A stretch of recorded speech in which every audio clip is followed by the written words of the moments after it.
सोचिए दोस्तों, पूरी जिंदगी की कमाई जो आपने कमाया, एक एक पाई पाई इकट्ठा करके आपने जमीन खरीदा, घर बनवाया, तब भी वो हाथ से निकल गया। कैसे निकल गया? हमारे जो उनके जो सवाल थे मैंने लिख रखे यहाँ के। केस की शुरुआत 2016 में हुई।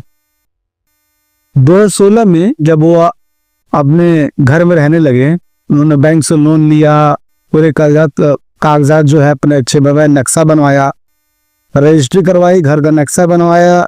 घर का नक्शा बनवाने के बाद जो है उन्होंने घर बनवाया अपना, फिर कंप्लीशन सर्टिफिकेट बनवाया।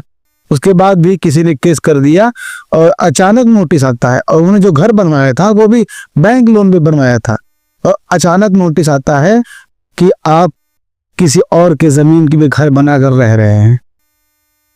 सोचिए दोस्तों कैसा लगेगा उस वक्त। तो अभी भी अगर किसी ने हमारा YouTube चैनल जमीन की सच्चाई सब्सक्राइब नहीं किया है तो वीडियो को लाइक और चैनल को सब्सक्राइब जरूर कर दीजिए, क्योंकि ऐसी सच्ची घटनाएं के बारे में आपको हम बताते हैं, आपको इससे बचने के लिए जागरूक करते हैं। जमीन से जुड़ी कोई भी परेशानियां हो आप हमें कमेंट बॉक्स में जरूर मैसेज कर सकते हैं, आपको हम उसका निवारण बताएंगे, आपको हम जागरूक करेंगे, आपका मार्गदर्शन करेंगे। हाँ, जो भी परेशानी रहेगी आपको हम बताएंगे कि अगर कोई वकील नहीं बताता है तब भी। ठीक है दोस्तों, तो बढ़ते हैं टॉपिक के साथ। पहला हम बता दिया आपको 2016 में। दूसरा इंसिडेंट क्या होता है, जब 2021 तक जब केस चलता रहता है अचानक झटका ही आता है। उन्होंने क्योंकि शुरुआत जो कोर्ट केस की यहाँ से हुई थी और अचानक झटका आता है उनको 2021 में अचानक कोर्ट की तरफ से एक लीगल नोटिस आता है कोर्ट में हाजिर होने के लिए।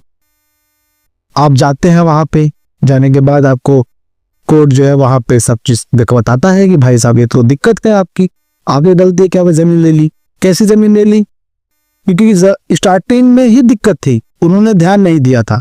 क्या ध्यान नहीं दिया था? आज्ञा को मदाई ने।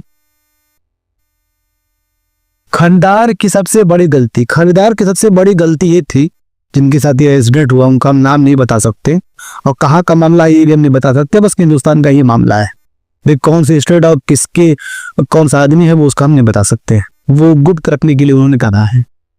तो मामला ये है कि अचानक उनकी सबसे बड़ी गलती ये पकड़ी है कि जो उन्होंने स्टार्टिंग में जो जमीन उन्होंने खरीदी थी उसमें ये था कि भाइयों का बंटवारा था, लेकिन कोई भी बंटवारा जो है सिर्फ मौखिक था, उनका कोई भी कागजी रूप से कोई भी बंटवारा नहीं था। तो एक भाई ने जमीन बेच दी इनको, इन्होंने अपना घर बनवा लिया उसमें। अचानक कुछ सालों बाद जो है भाई उठता है और कोर्ट में केस कर देता है, एक अपील कर देता है जमीन को लेकर। और जब कोर्ट में केस चलने लगता है तो